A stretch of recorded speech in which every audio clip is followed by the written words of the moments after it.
सो हम कर रहे थे जीना गाइडलाइन 6 to 11 ईयर्स वाली कंट्रोलर थेरेपी। ठीक है, स्टेप 1, अगर सिम्टम्स महीने में 2 बार से कम होते हैं तो जब भी साबा ले रहे ICS साथ में ले लो। अगर महीने में 2 से बार से ज़्यादा हो रहे हैं बट डेली नहीं हो रहे तो फिर daily ICS, low dose ICS ले लो। अगर डेली सिम्टम्स हो रहे हैं और कम से कम एक टाइम नाइट सिम्टम भी आ रहा है तो फिर डेली लो डोज ICS के साथ हम लाबा भी लेंगे। ठीक है, अगर तुम्हें नहीं, या फिर एक और ऑप्शन क्या है, या डेली मीडियम डोज ICS ले लो। ठीक है, अगर तो सिम्टम नाइट सिम्टम्स जो के साथ और डेली सिम्टम्स के साथ साथ लंग फंक्शन भी लो लग रहा है तो तुम डेली मीडियम डोज ICS के साथ लाबा कर लो, या फिर अकेला हाई डोज ICS कर लो। ठीक है, अगर फिर भी सही नहीं होता भाई, अब तो हम हाई डोज ICS पे पहुंच गए हैं, तो हाई डोज ICS भी रोज़ लेके देख लो, साथ में लाबा लेके देखना वो देख लो, और बायोलॉजिकल एजेंट यूज़ करके देख लो, दैट इज़ लास्ट रिजॉर्ट। ये थी जीना गाइडलाइंस। अब है एज, ये हमने 6 to 11 ईयर्स के लिए करी थी, पर अगर बहुत ही छोटा बच्चा दैट इज़ 5 ईयर्स से कम है, प्री स्कूल है, तो फिर ये आगे जाके मोस्टली पेशेंट्स में 5 ईयर्स के बाद अस्थमा रिजॉल्व हो जाता है। ठीक है, हम इसको 2 तरह से क्लासीफाई करते हैं कि एपिसोडिक वीज़ है या नहीं। अगर तो एपिसोडिक वीज़ है तो वायरल इन्फेक्शन की वजह से हो सकता है। मल्टी ट्रिगर वीज़ है तो मतलब देख लो, कोई और ट्रिगर, कोल्ड, एग्जर्शन, फूड, ये सब वायरल इन्फेक्शन के साथ हो सकता है। लाबा लूबा नहीं यूज़ करना 5 साल से छोटे बच्चे में। ठीक है, अस्थमा की प्रोबेबिलिटी हाँ बढ़ जाती है कि फ्यूचर में हो सकता है, और सिम्टम्स जो है वो 10 दिन भी चल सकते हैं, 3 एपिसोड से ज़्यादा भी चल सकते हैं। अब इसमें हमने लाबा नहीं देना, हम इसमें क्या करेंगे, बच्चे को एक तो रिलीवर थेरेपी साबा देंगे और दूसरा कंट्रोलर में डेली लो डोज ICS दे देंगे। फिर 2 महीने बच्चे का ट्रीटमेंट चलाएंगे ताकि उसका फटाफट से रिवर्स हो जाए। फटाफट तो नहीं है, चलो 2 महीने, बट हाँ रिवर्स हो जाए। और फिर उसके बाद देखेंगे इम्प्रूवमेंट है या नहीं है। अगर तो इम्प्रूवमेंट है तो स्टॉप कर दो ट्रीटमेंट, नहीं है तो फिर ठीक है 6 to 11 ईयर्स की तरह ही हम इसका ट्रीटमेंट स्टार्ट करेंगे। नेक्स्ट होता है एक्यूट एग्जैजरबेशन और it's management, that is acute severe asthma. क्या होता है इसको भी, जब एक एक्यूट एग्जैजरबेशन ऑफ अस्थमा के साथ पेशेंट आता है, इसको भी हम क्लासीफाई करते हैं माइल्ड, मॉडरेट, सीवियर में। माइल्ड मतलब कि जैसे कि मतलब उसमें सेंसोरियम बच्चे में ठीक है, कोई रिट्रैक्शंस नहीं है, SpO2 भी 95 से ज़्यादा है, PFR भी 80 से ज़्यादा है। ठीक है, तो मैनेज कैसे करेंगे, बस उसको साल्ब्यूटामॉल दे दिया, जैसे आते थे CHC में, है ना, बच्चे ठीक ठाक होते थे, बस उनको अस्थमा की माइल्ड एग्जैजरबेशन होती थी, तो हम उनको हर 20 मिनट्स में 4 to 10 पफ्स ऑफ वो दे देंगे साल्ब्यूटामॉल और फिर भेज देंगे घर। मॉडरेट में क्या हो गया, अगर बच्चा एंग्शियस है और थोड़े थोड़े रिट्रैक्शंस भी प्रेजेंट हैं और SpO2 अब 90 to 95% हो गया,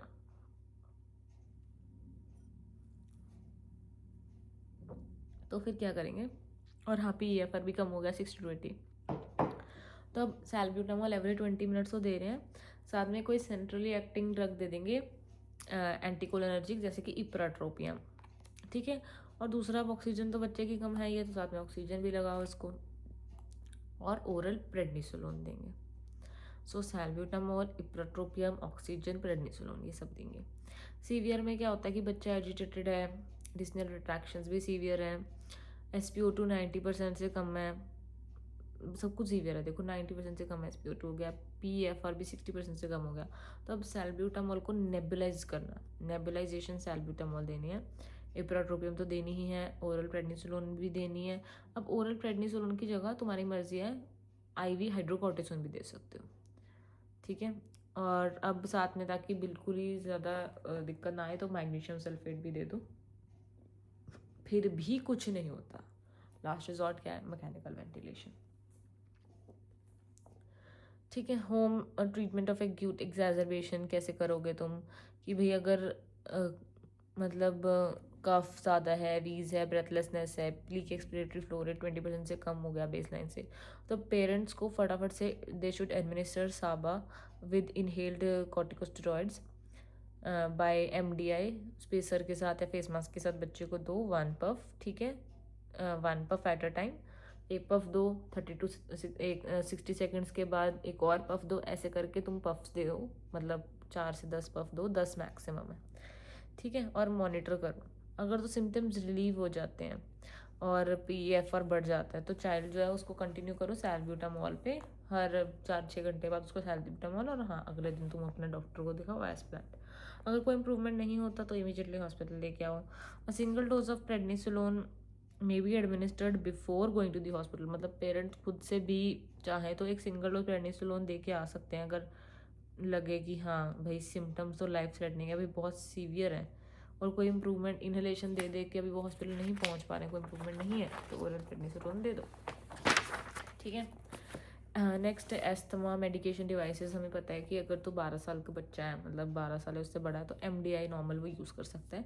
4 से 12 साल का तो साथ में स्पेसर दे दो ताकि जो ड्रग है वो सस्पेंडेड रहे एयर में और इनहेल्ड ओवर फ्यू ब्रेथ्स हो।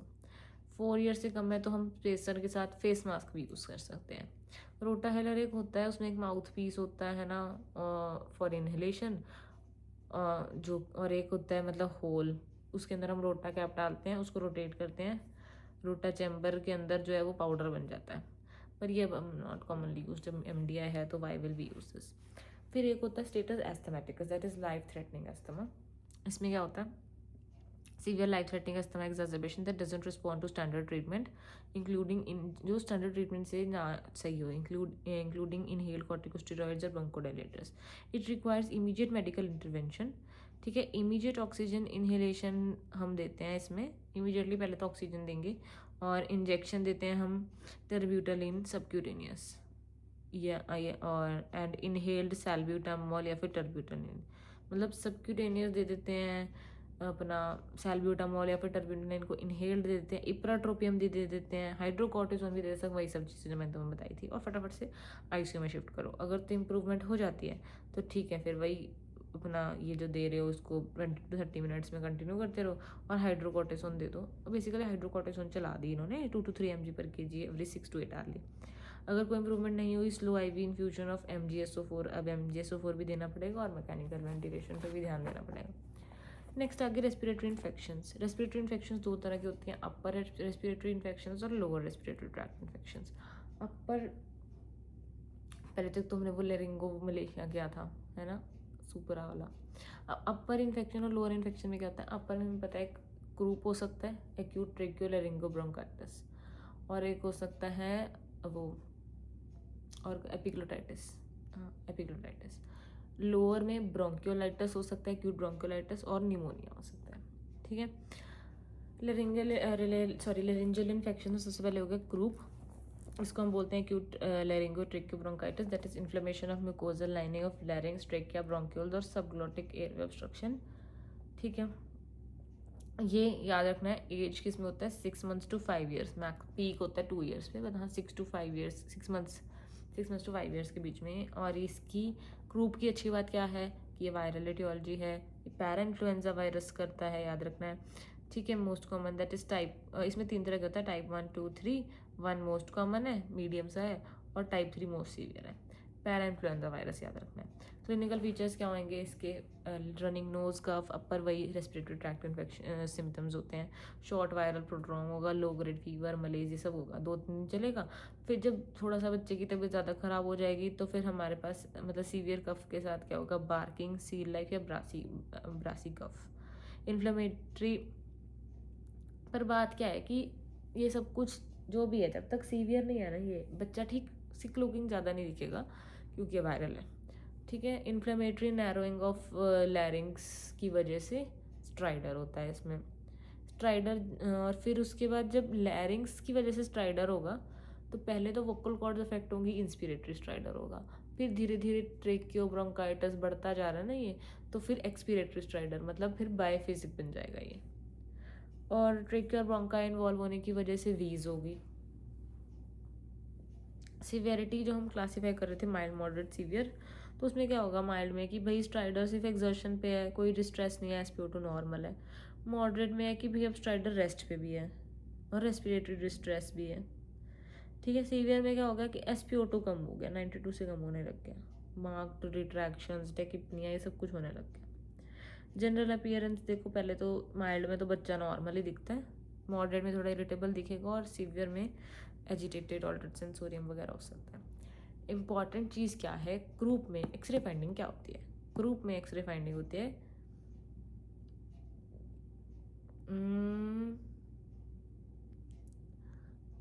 अच्छा, ये सुप्राग्लॉटिक नहीं है, क्रूप इज सबग्लॉटिक, मतलब लैरिंग्स ट्रेकिया सबग्लॉटिक है ये, सबग्लॉटिक एरिया ऑब्स्ट्रक्शन है। मैंने अगर कहीं पहले सुप्राग्लॉटिक बोल दिया हो तो करेक्ट कर लेना, मुझे याद नहीं। सबग्लॉटिक एरिया ऑब्स्ट्रक्शन है। तो फिर इसमें सबग्लॉटिक नैरोइंग की वजह से यहाँ पे क्या दिखेगा, subglottic narrowed air column, that is steeple या inverted V sign chest X-ray पे। क्लिनिकली तो हम डायग्नोस करेंगे, हाँ चेस्ट एक्सरे कराने के बाद ये होता है। और बाकी मैनेजमेंट तो मतलब मैनेजमेंट तो क्या है, क्योंकि वायरल है, सेल्फ लिमिटिंग है, तो तुम्हारा प्राइमरीली सपोर्टिव मैनेजमेंट ही होगा। तो अगर माइल्ड है तो मतलब वैसे तो सेल्फ लिमिटिंग है, अगर नहीं ठीक होता तुम क्या दोगे, इन्फ्लेमेशन तो है ही है ना, उसको कम करने के लिए डॉक्टर तुम्हारे पास पेशेंट आए, हम देंगे डेक्सामीथासोन, ओरल डेक्सामीथासोन। लेकिन अगर मॉडरेट टू सीवियर है, हम डेक्सामीथासोन के साथ और क्या देंगे, एक तो ऑक्सीजन इन्हेलेशन देंगे बच्चे को, और दूसरा nebulised racemic epinephrine that is adrenaline, इसका रेसिमिक मिक्सचर देंगे 1:1 का डी और एल आइसोमर्स का। ये क्या करता है, प्री कैपिलरी आर्टेरियोल्स की में एडीमा कम कर देता है। ठीक है, ये हो गया सबग्लॉटिक का ग्रुप। अब ऊपर एपिग्लोटिस में अगर इन्फ्लेमेशन हो जाए, एक्यूट एपिग्लोटाइटिस, ये किसकी वजह से होता है, ये अब बैक्टीरिया की वजह से हो रहा है, that is Haemophilus influenzae type B की वजह से, या स्ट्रेप्टोकोकस निमोनिया पायोजेंस की वजह से। ठीक है, एक्यूट एपिग्लोटाइटिस ये किस एज में होता है, ये थोड़े से कंपैरेटिवली बड़े बच्चों में होता है, 3 to 6 ईयर्स में। बैक्टीरियल एटियोलॉजी है Haemophilus influenzae type B, most common India Streptococcus pyogenes, Streptococcus pneumoniae. ठीक है, क्लिनिकल फीचर्स क्या है इसके, सीवियर एयरवे इन्फ्लेमेशन, ये एक मेडिकल इमरजेंसी है। एक्यूट एपिग्लोटाइटिस बहुत बुरा है, ग्रुप फिर भी ठीक था, ये एक मेडिकल इमरजेंसी है। सीवियर एयरवे इन्फ्लेमेशन होती है इसमें, और ऑब्स्ट्रक्शन के रिस्क भी रहता है इसमें। बच्चा सिक लुकिंग होगा, मफल्ड वॉइस होगी, हाई ग्रेड फीवर होता है बच्चे को, फीवर भी बहुत ज़्यादा है। ठीक है, और स्ट्राइडर, क्योंकि ऊपर वाला पार्ट इन्वॉल्व है, इंस्पिरेटरी स्ट्राइडर है, और इसमें बच्चा ओपन एयरवे ओपन करने के लिए लीनिंग फॉरवर्ड पोजीशन में बैठता है, दैट इज ट्राइपॉड पोजीशन में बैठता है। ठीक है, इसमें 3 डीज होते हैं, डिस्फेजिया, डिस्निया और एक और ड्रूलिंग ऑफ सलाइवा। ठीक है, लो ग्रेड फीवर वायरल में था, इसमें हाई ग्रेड है, 3 डीज हो गए। देन नेक्स्ट है एक्सरे में, इसमें हमें क्या दिखता है, ऊपर यहाँ पे है, अब हमें स्वोलन एपिग्लोटिस है, उसकी थोड़ी सी शेडो दिखती है, इसको हम बोलते हैं thumb sign on lateral X-ray. Lateral X-ray पे थंब साइन दिखता है। अगर हम लेरिंगोस्कोपी करें तो इसमें इन्फ्लेम्ड चेरिडेड एपिग्लोटिस दिखेगा, पर हम लेरिंगोस्कोपी क्यों करें बच्चे में, जब हमें पता ही लग रहा है। ये तो बल्कि it is not routine reason, क्योंकि लेरिंगोस्कोप डालने से लेरिंगोस्पाज्म हो सकता है, जिसमें बच्चे में रेस्पिरेटरी अरेस्ट हो सकता है, so this is not done. Management क्या है, क्योंकि ये मेडिकल इमरजेंसी है, सब कुछ बाद में करना है, पहले इंट्यूबेट करो, नहीं पॉसिबल ठीक हो रहा ट्रेकियोस्टमी करो, फिर जाके बाद में तुम एंटीबायोटिक्स वगैरह दोगे, 3rd जनरेशन सेफेलोस्पोरिन, सेफ्ट्राक्सोन, सेफोटेक्सिन। होगी upper respiratory infection. Lower respiratory infection में क्या है, एक्यूट ब्रोंकियोलाइटिस और निमोनिया। एक्यूट ब्रोंकियोलाइटिस क्या होता है, ये भी ठीक है, वायरल एटियोलॉजी की वजह से, RSV वायरस की वजह से। इसमें 2 टाइप्स होते हैं, ए और बी। ए मोर सीवियर है इसका, it is increase during winters, और ये छोटे बच्चों में होता है। ठीक है, as less than 2 years, 3 to 6 months का बच्चा बताएंगे क्वेश्चन में। ठीक है, इट कैन कॉज अपर और lower respiratory tract infection. RSV तो दोनों कर सकता है। उसके बाद ये और भी कई चीज़ों की वजह से होता है कि भाई प्रीमेच्योर है बच्चा, लो बर्थ वेट था, ओवर क्राउडिंग थी, कोई मतलब विंटर मंथ चल रहे थे, है ना, कोई सिग्निफिकेंट कोई और डिजीज़ है, तो ये सब चीज़ों की वजह से होता है।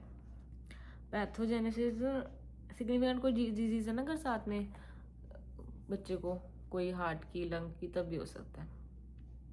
तो पैथोजेनेसिस क्या है कि ब्रोंक्यूल्स इन्फ्लेम होंगे, तो जिसकी वजह से एडीमा और म्यूकस प्रोडक्शन हो जाएगा, एयरवे ऑब्स्ट्रक्ट हो जाएगा।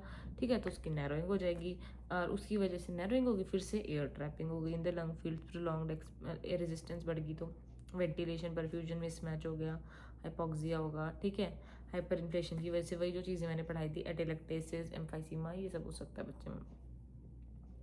क्लिनिकल फाइंडिंग्स क्या होगी, एयर ट्रैपिंग की वजह से AP डायमीटर बढ़ जाएगा, परकशन करने पे हाइपर रेजोनेंस होगा, ब्रोंक्यूल्स नैरो हो जाएंगे, वीज सुनाई देगा, कफ कुफ भी होगा। क्रेपिटेशंस होंगी, ठीक है।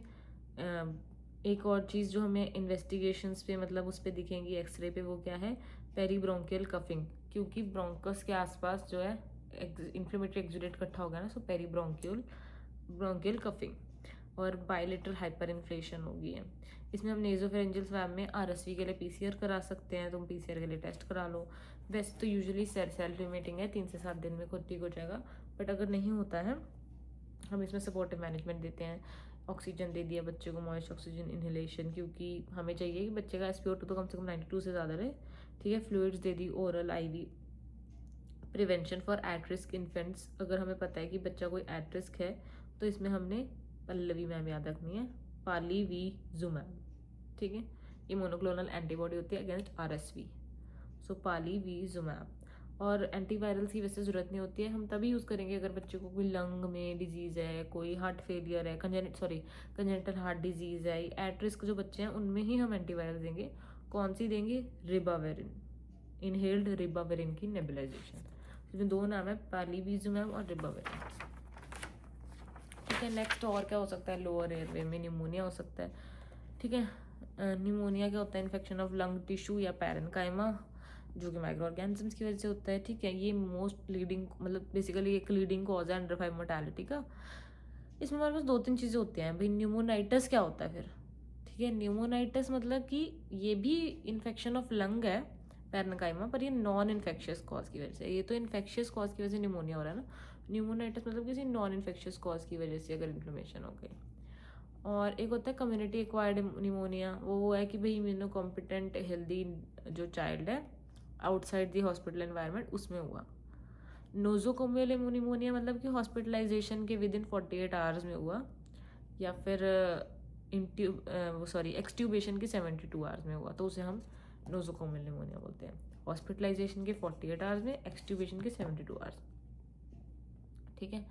और रिकरेंट निमोनिया क्या होता है कि अगर 1 साल में कम से कम 2 बार निमोनिया हो जाए, more than equal to 2 episodes of pneumonia in 1 year, और more than equal to 3 episodes in any time frame, ideally with the documented radiographic clearance between 2 episodes.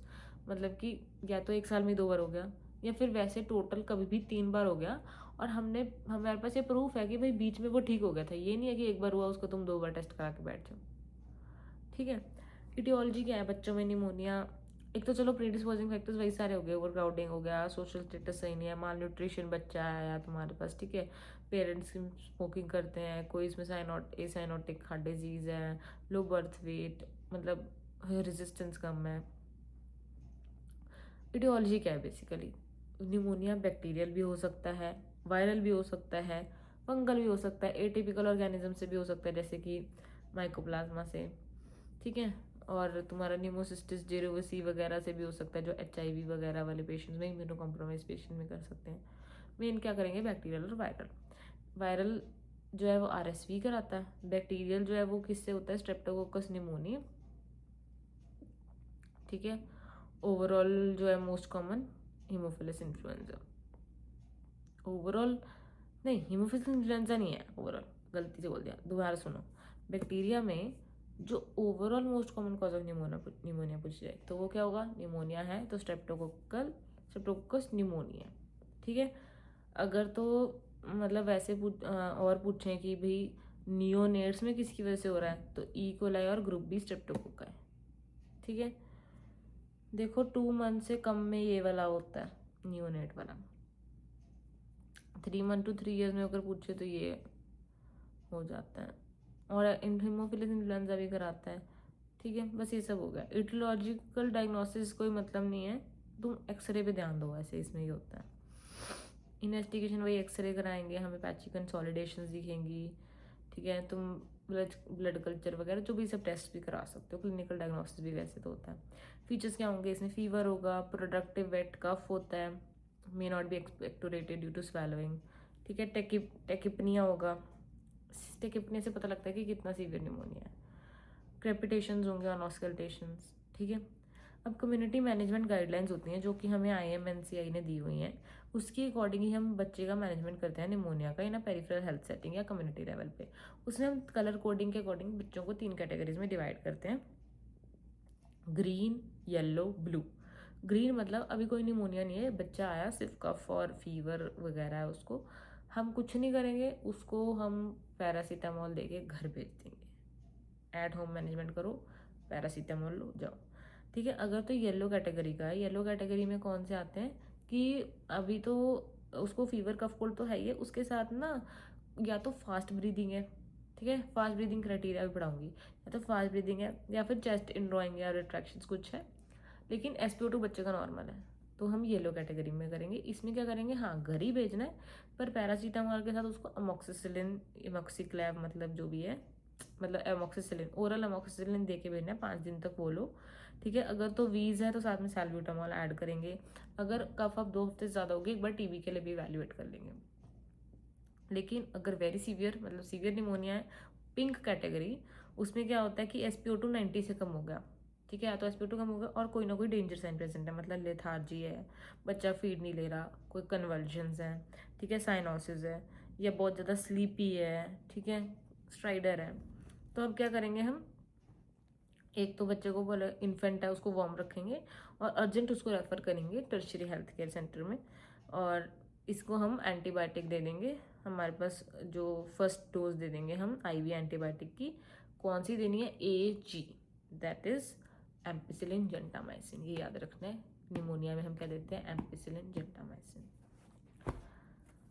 ठीक है, सो ये करते हैं। फास्ट ब्रीदिंग जो मैंने बोला था उसका क्राइटेरिया क्या है कि अगर बच्चा 2 मंथ से कम है तो मोर देन 60 पर मिनट, ठीक है, अगर 2 मंथ से लेके 1 ईयर तक का बच्चा है तो मोर देन 50 पर मिनट, अगर मोर देन 1 ईयर का बच्चा है तो मोर देन 40, 60 50 40, मतलब अगर तो वो 2 मंथ्स तक का बच्चा है तो उसमें 60 से ज़्यादा होगी तो हम फास्ट ब्रीदिंग बोलेंगे, अगर वो 2 मंथ से 1 ईयर का बच्चा है उसमें हम 50 से ज़्यादा होगी तो हम फास्ट ब्रीदिंग बोलेंगे, अगर 12 मंथ से ज़्यादा का है तो अगर 40 से ज़्यादा होगी तो हम फास्ट ब्रीदिंग बोलेंगे।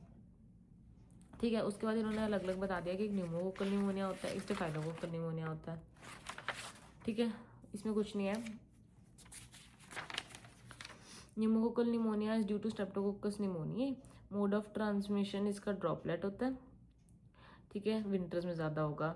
इसमें इंक्यूबेशन, छोड़ो इसको, लोबार कंसोलिडेशन होती है चेस्ट एक्सरे पे, ठीक है, एयर एंट्री कम हो जाएगी, क्रेपिटेशन होंगी, स्पूटम रस्टी होगा, ब्रोंकियल साउंड्स डल इम्पेयर्ड नोट होगा, ठीक है, परकशन पे इसमें क्या होगा कि भाई बैक्टीरिया मल्टीप्लाई की एक्सुडेट बने, कंसोलिडेशन होगी, वो ब्रोंकाई के आसपास स्क्वेलेज हो गए, लोबार निमोनिया, लोबार कंसोलिडेशन होते हैं निमोकोकल निमोनिया में।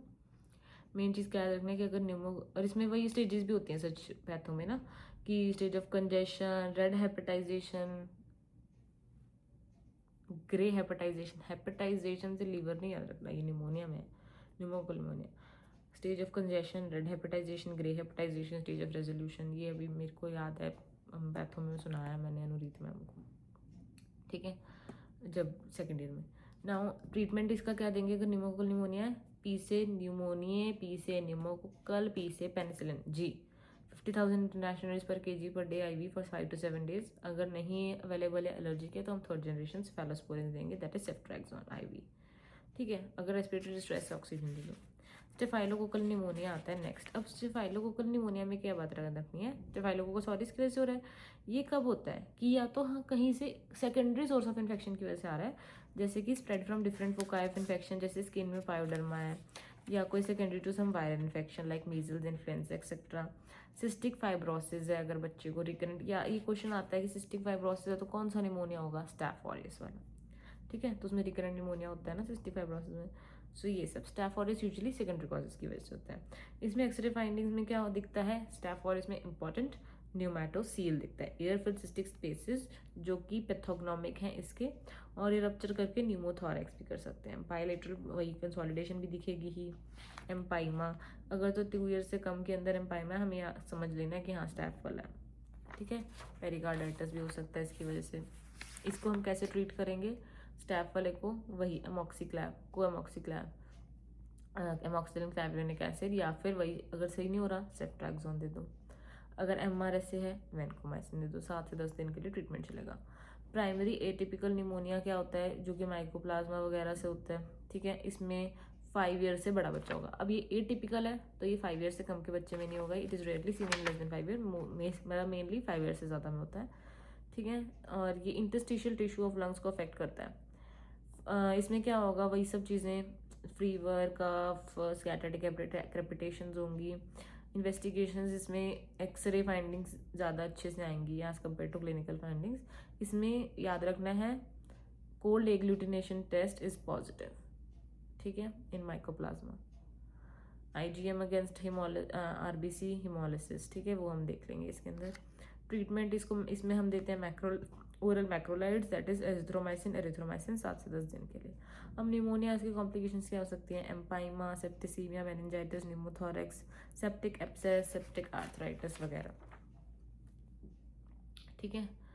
और एक acute respiratory tract infection control programme भी है जो कि IMNCI ने दिया है, ठीक है। इसमें ये 1990 में स्टार्ट हुआ था कि बी निमोनिया को पहले ही कहते थे कॉट्रिमाजोल से ट्रीट करना है, पर बाद में फिर ये मतलब पहले अलग से प्रोग्राम था, बाद में ये RCH में चला गया और फिर IMNCI में चला गया।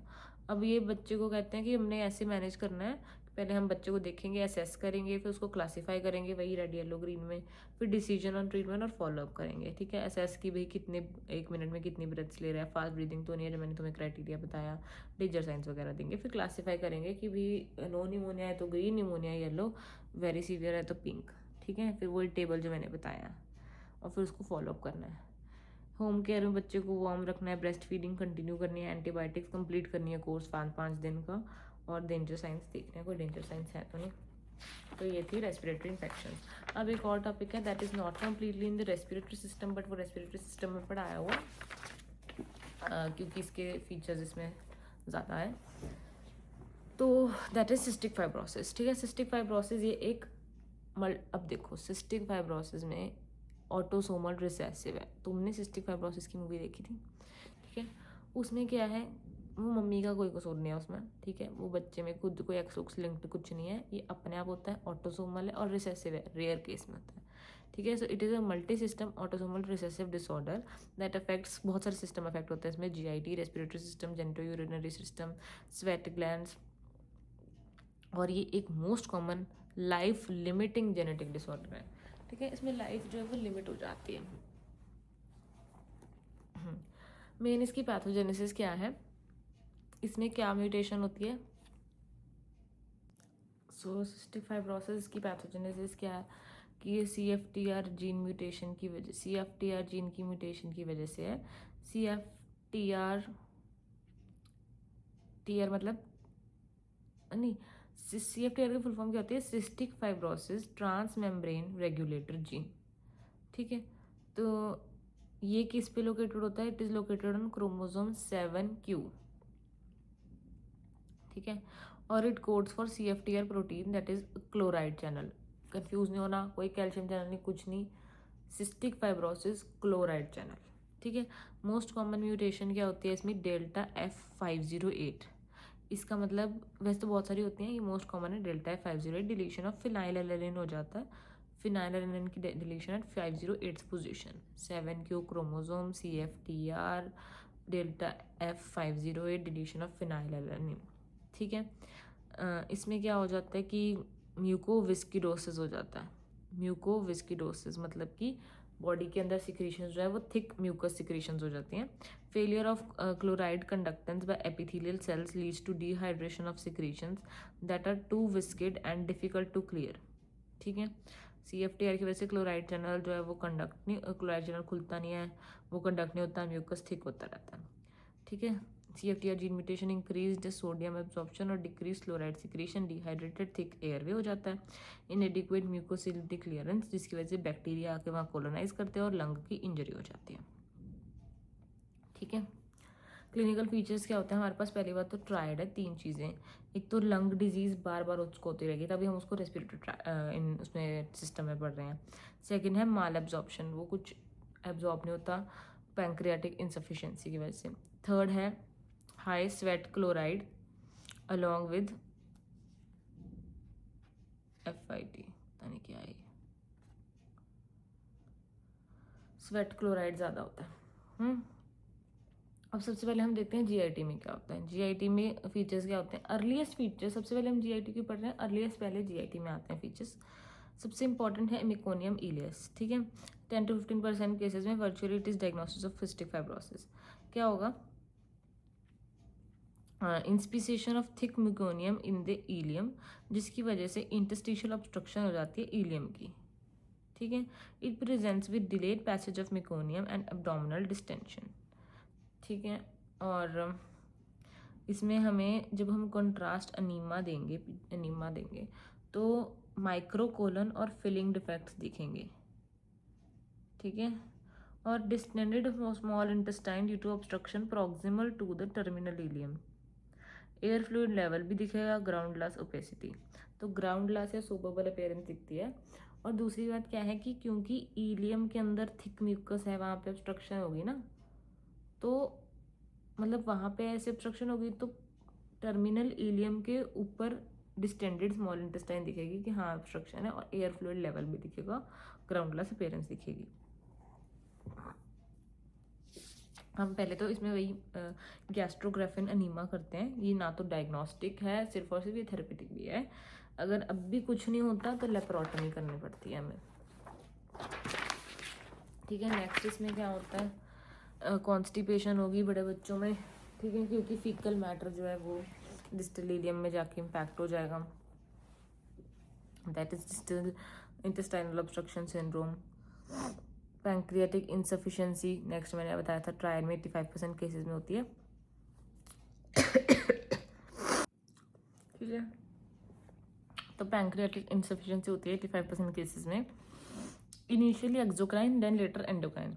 एक्सोक्राइन की वजह से क्या होता है, पैंक्रियाटिक एंजाइम्स नहीं मतलब मिल रहे, तो लार्ज बल्कि फाउल स्मेलिंग स्टूल होते हैं, फैट नहीं एब्जॉर्ब होता, ऑयल ड्रॉपलेट्स भी होते हैं स्टूल के अंदर, स्टेटोरिया मतलब, और विटामिन ए डी ई के जो फैट सॉल्युबल विटामिन हैं हमने उनकी डेफिशिएंसी होती है। फिर एंडोक्राइन बाद में जाके सेकेंडरी केयर में एंडोक्राइन फंक फीचर्स आते हैं, मतलब डायबिटीज़ भी हो सकता है आगे जाके इनको, डायबिटीज़ मेलाइटिस, क्योंकि एंडोक्राइन पैंक्रियास से वही होगा ना। फिर ओल्डर चिल्ड्रन में रेक्टल प्रोलैप्स भी होता है, बट अब ये रेयर है क्योंकि पहले से ही early supplementation of pancreatic enzyme देने लग जाते हैं बच्चों को, तो रेक्टल प्रोलैप्स नहीं होता। ये हो गया जीआईटी फीचर्स। अब रेस्पिरेटरी ट्रैक में क्या होता है, रिकरेंट इन्फेक्शन होगी, बार बार निमोनिया होगा, कौन करता आता है मैंने पहले ही बताया, स्टेप ऑरियस मोस्ट कॉमन, उसके बाद HIV, Haemophilus influenzae type B, late adults में और लेट चाइल्डहुड और एडल्ट्स में स्यूडोमोनास, म्यूकॉइड सिक्रीशन जो बायोफिल्म की वजह से एंटीबायोटिक रेजिस्टेंस भी हो सकती है। और इंक्रीज रिस्क ऑफ डेथ किसकी वजह से होता है, बरखोडेला, ठीक है, डेथ का चांस ज़्यादा बरखोडेला की वजह से है, ब्रोंकाइटिस निमोनिया सब कुछ हो सकता है इनमें। और रेस्पिरेटरी में एक और चीज़ क्या होता है, bilateral nasal polyps. Other features, biliary track, इनकी थिक बिलियरी सिक्रीशंस होती हैं, ऑब्स्ट्रक्शन हो जाएगी, बिलियरी सिरोसिस भी हो सकता है, या फिर नियोनेटल कोलिस्टेसिस भी हो सकते हैं, ठीक है, कोलेस्ट्रॉल बन सकते हैं। जेनिटो यूरिनरी ट्रैक में क्या होगा, मेल्स में वुल्फियन डक्ट की डेवलपमेंट में दिक्कत आती है, तो कई बार वाज डिफरेंस नहीं बनती, ठीक है, एजोस्पर्मिया हो जाता है, इनफर्टिलिटी, एजोस्पर्मिया इनफर्टिलिटी, फीमेल में भी फर्टिलिटी रेट कम होता है। स्वेट ग्लैंड्स जो है उनमें CFTR प्रोटीन इनएक्टिव होता है, तो सोडियम और पोटेशियम मतलब सोडियम और क्लोराइड जो है वो बहुत ज़्यादा स्वेट में लॉस हो जाता है, जिसकी वजह से सॉल्टी स्किन होती है और किसिंग, फ्रॉस्टिंग ऑफ स्किन हो जाती है, और ये बाहर बार बार निकल जा रहा है ना, सोडियम बाहर निकल रहा है, क्लोराइड बाहर निकल रहा है, तो क्या हो जाएगा, हाइपोनेट्रीमिक, हाइपोक्लोरीमिक, मेटाबॉलिक एल्कलोसिस, याद रखना है, एसिडोसिस नहीं हो रही, एल्कलोसिस हो रही है। इंक्रीज स्वेट क्लोराइड टेस्ट, इसको मैनेज कैसे करेंगे, सबसे पहले डायग्नोस कैसे करेंगे, क्लिनिकल क्राइटेरिया, कोई भी एक चीज़ पॉजिटिव होनी चाहिए पहले, फिर तुम बाद में कन्फर्मेटरी टेस्ट करो। एक तो टिपिकल क्लिनिकल फीचर्स जो बताए वो होने चाहिए, या फिर हिस्ट्री या कोई सिबलिंग में सिस्टिक फाइब्रोसिस की, क्योंकि ऑटोसोमल रिसेसिव है, या पॉजिटिव न्यूबॉर्न स्क्रीनिंग टेस्ट, अगर हम न्यूबॉर्न में एक IRT कराते हैं, इम्यूनो रिएक्टिव ट्रिप्सिन टेस्ट, ठीक है, इम्यूनो रिएक्टिव, अगर तो वो पॉजिटिव